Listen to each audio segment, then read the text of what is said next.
Alors bonjour à tous, bienvenue sur dailyfx.fr, mille excuses pour ce léger retard à l'allumage. Vincent Gann, donc pour vous retrouver, on va parler du marché des changes.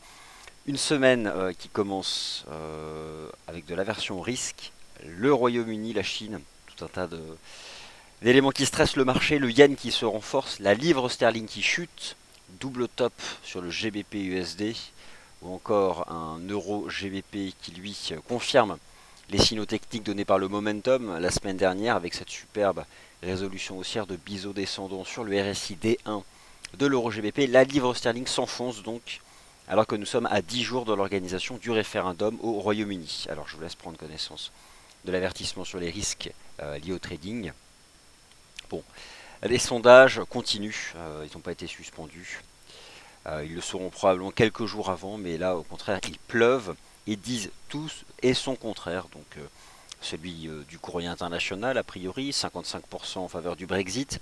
D'autres des résultats beaucoup plus serrés. En tout cas, il y a énormément de volatilité. Morgan Stanley qui prévient ce matin qu'en cas de Brexit, tout son personnel quittera le Royaume-Uni.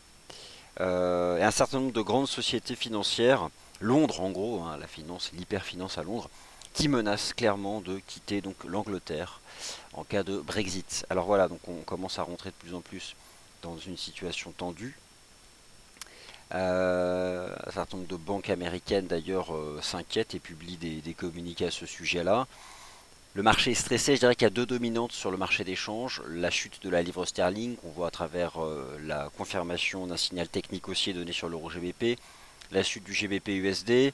Forcément, le yen se renforce, donc le GBP yen s'enfonce. Il va faire de nouveau plus bas. D'ailleurs, il est en train de passer sous un. Ah bah, il s'enfonce, hein, il passe même sous un gros seuil. Je vais mettre le prochain seuil technique du GBP yen. Ce sera donc 147 yens. Décidément, c'est propre. Ça aura pris son temps, hein.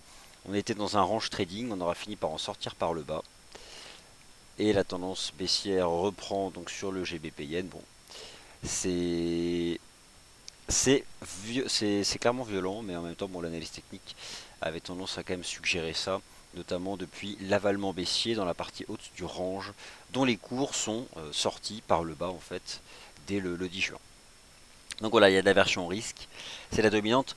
Cette semaine, je vous rappelle pas hein, le calendrier économique, la Réserve fédérale des États-Unis, le FOMC, la Fed qui est attendue donc le 15 juin, bon, qui a priori ne le relèvera pas assez tôt, mais admettons la semaine dernière que le dollar US a fait une belle fin de semaine. Bon, c'est essentiellement la communication de la Fed qui veut ça, puisqu'en l'état, la Réserve fédérale, elle ne lâche rien. Elle continue en tout cas certaines personnes du FOMC continuent d'envisager un relèvement des taux, plutôt en juillet. C'est vrai que la semaine dernière, Janet Yellen a dit qu'il ne fallait pas accorder d'importance au dernier rapport NFP. Bon, pourtant, la probabilité implicite de voir la Fed relever ses taux n'est que de 18% selon les futurs sur les Fed Funds pour juillet. Donc, je ne parle même pas de cette réunion de juin. Mais dans tous les cas, le dollar s'est repris. Mais ce n'est pas forcément ce qu'il y a de dominant d'un point de vue technique à court terme. On a donc là la chute du dollar US il y a 2 semaines, sa reprise la semaine dernière, mais au final on est toujours sous résistance. Donc le dollar est pas reparti là pour repartir en hausse comme en 14. Elle pourrait même retomber un petit peu en début de semaine. Donc réellement, moi ce que je retiens de ce début de semaine, c'est la chute de la livre sterling, un signal de vente en cours sur le GBP yen qui donc casse, fait des nouveaux plus bas hein, tout simplement, et qui devrait a priori rejoindre les 147 yens. Donc on a une cassure de support sur le GBP yen. Le GBP USD, j'arrive à le trouver, nous fait un double top sous 1,4769. A donné son signal de vente dès la session de vendredi 10 juin en cassant la ligne de coup à 1,4340. Sort par le bas d'un canal haussier. Donc voilà, on a définitivement invalidé ce qui était ici une figure de retournement qui a été vite désamorcé par un double échec sous 1,4769. Bon, d'un point de vue technique, il semble que le prochain seuil chartiste soit aux alentours des 1,41, 1,40, 1,41. Le prix baisse avec le momentum du marché. Il y a une probabilité donc que ce mouvement de baisse continue, même si honnêtement, moi, je ne vous propose aucun scénario sur le GBP. Attention, hein, vous êtes informés. Les marges ont augmenté hein, sur les paires en GBP vendredi dernier et c'est pas fini. Elles vont réaugmenter le 17 juin. Donc On est obligé d'être spectateur sur les paires en GBP, sauf à accepter un prix à l'entrée très élevé et un risque de volatilité. Ça, c'est à vous de voir. Alors par contre, sur le yen, c'est pas le cas. Euh, Attention à l'USD yen, ça reste le leader des paires en yen, mais il n'a pas donné de signal de vente encore ce matin. Si je me mets en plein écran sur le taux de change USD yen, alors certes, au final, c'est assez bien construit. Épaule, tête, épaule, ça c'était tout en haut en début d'année. Cache sur la ligne de coup à 116. Puis range entre 110 et 115, on sort par le bas. Puis à nouveau un range entre 105,50 et cette espèce d'oblique descendante. Bon, pour les paires en yens et éventuellement aller plus bas, c'est vraiment ce niveau des 105,40 qu'il faut surveiller. Bon, déjà le marché va aller le tester. C'est vrai que pour l'instant rien ne suggère que le marché parvienne à le tenir, ce niveau de support. Si vous vous mettez en données hebdomadaires sur le taux de change USD yen, bon, alors certes pour l'instant on tient ce niveau, mais le RSI il fait même pas un range entre 30 et 50, il fait entre 30 et 40. On voit bien ici le rôle de la moyenne mobile à 20 semaines hein, qui a clairement capé la reprise fin mai. Toutes les moyennes mobiles de long terme sont orientées à la baisse. Bon, je veux dire, ça n'a rien d'haussier. Et après, je dis pas que c'est facile non plus. Hein. Donc voilà, donc le GBP est clairement sous pression. De toutes les paires en GBP, j'ai conscience que les marges ont augmenté, donc je me sens très mal à l'aise pour proposer une quelconque stratégie. Mais d'un point de vue directionnel, je vois pas réellement ce qui pourrait empêcher l'euro GBP de remonter en direction de ses récents sommets. C'est propre le comportement prix momentum. De même que le GBP USD qui vient de nous valider un double top. Et d'ailleurs dont je pourrais calculer la cible théorique. Alors par contre j'ai pas pris les extensions, donc je vais prendre les extensions de Fibo.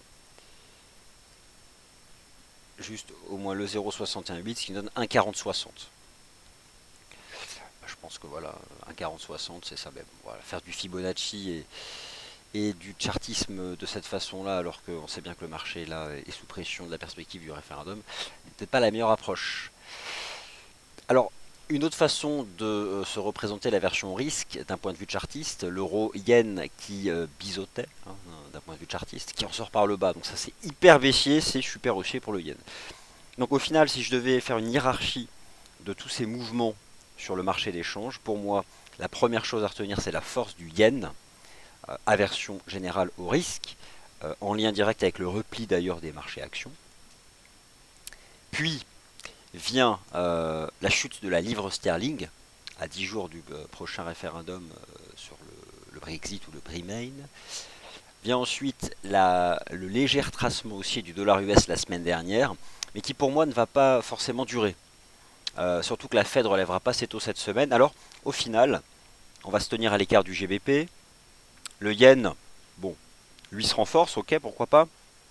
Alors, au final, peut-être qu'un bon scénario pour la semaine, je ne sais pas ce que vous en pensez, ce serait la baisse du dollar. Puisqu'au final, je n'envisage pas, et le marché non plus n'envisage pas que la Réserve fédérale relève ses taux d'intérêt ce 15 juin. Alors si le dollar doit baisser à nouveau cette semaine, qu'avons-nous Eh bien toujours l'AUD-USD, donc au contact des 0,73, les mêmes niveaux dont je vous parlais la semaine dernière, hein. 0,7390, 0,74. Potentiellement, il a fait juste un pullback sur le niveau des 50. Bon, là, je vais retirer un peu au niveau un peu clair. Voilà, on est revenu s'appuyer sur ce grand corps du 3 juin. Pourquoi pas relancer En tout cas, le risque, là, est très limité. Hein, faut impérativement pas passer sous 73,50.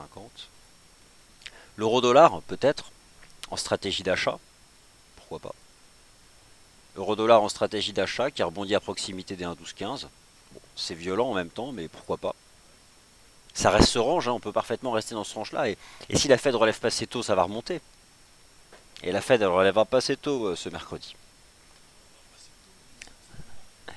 Donc au final, pour résumer, voilà comment je vois les choses. Le GBP s'enfonce, s'effondre, mais les marges ont largement augmenté. Il y a de la volatilité, faites ce que vous voulez, mais moi je pense que vous ne devriez pas aller risquer votre capital sur la devise britannique, mais plutôt utiliser comme un baromètre de la perception du risque. Meilleure peut-être approche, si vous recherchez un baromètre, c'est le yen qui lui se renforce. Et là, il peut y avoir des choses à faire sur certaines paires en yen. Et enfin, pour la semaine, si on cherche des stratégies décorrélées du GBP, qu'on craint le yen parce qu'à tout moment la BOJ peut faire quelque chose.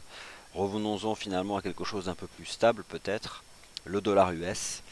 La Fed devrait se prononcer mercredi en faveur d'un maintien de sa politique monétaire. Bon, il y aura une conférence de presse de Madame Yellen, mais elle montera pas ses taux, la Fed. Alors, peut-être qu'au fond, la meilleure stratégie cette semaine, c'est de chercher à vendre le dollar US, parce qu'il a un peu rebondi la semaine dernière. Alors, là aussi, ça a retracé, ça peut être intéressant. Alors, si on veut vendre le dollar US, qu'est-ce qu'on peut faire? Bah, pourquoi pas acheter l'euro-dollar? Pourquoi pas acheter l'euro-dollar, qui vient de faire 2 séances consécutives de baisse et qui amorcerait ici un retournement. Bon, regardez en H4, hein, ça peut être le début de quelque chose. Alors je vous l'avoue, hein, je reconnais que c'est pas transcendantal. Et pourquoi pas envisager que dans ces 1,1215, 1,1250, 1,1230, l'euro-dollar tente quelque chose. Euh, bon, alors l'USD CAD, c'est un peu plus complexe parce qu'il y a le pétrole. Le pétrole qui se replie un petit peu, mais en même temps, j'ai toujours aussi ce sentiment que le SD4 peut rebaisser. Pareil, en lien avec le dollar US. On a peut-être fait juste un pullback là sur le dernier cours de clôture. Je vais me mettre en cours de clôture. Bon, c'est pas réellement, non, c'est pas la réalité, hein. Le pullback n'a pas vraiment été fait. Mais bon, le timing est peut-être pas encore parfait pour une vente de l'USD CAD. Alors je serais méfiant. Ça se reprend. Alors le GBP USD, malheureusement, on va pas aller l'acheter, même si le dollar US doit être sous pression. Le sterling est tellement sous pression que je pense que le GBP USD peut quand même baisser. Le kiwi dollar tente de défendre un niveau à 70, 70, 50, mais ce n'est pas une paire de breakout, elle est dans un haut de canal, je m'en méfie énormément. Et donc au final, avec le recul, eh bien en termes de taux de change, peut-être qu'au fond cette semaine, la meilleure idée ce serait de se focaliser sur l'USD Yen. Attention à l'USD Yen, il est sur 105,40, mais s'il y a de l'aversion au risque et si la Fed relève pas ses taux, ça pourrait peut-être casser le support. Donc à surveiller en cassure. Pour l'instant on est sur support, donc il faut mieux pas le toucher. Et au final j'en reviens peut-être à ce qu'il y a de majeur sur le marché des changes. La capacité de l'euro-dollar à commencer à faire un rebond avec un dollar US qui pourrait être sous pression. Voilà chers auditeurs, ainsi s'achève le Good Morning Euro Dollar. Je vous laisse avec Sylvain dans 10 minutes qui va se faire un plaisir de vous donner son opinion sur le DAX et sur le GR30 notamment, avec un marché qui décroche clairement ce matin. Donc voilà. Et puis moi je vous retrouve à 10h15 pour le Commodities Market Report. Je remplace notre analyse Yoav Nizar aujourd'hui. Donc à tout à l'heure.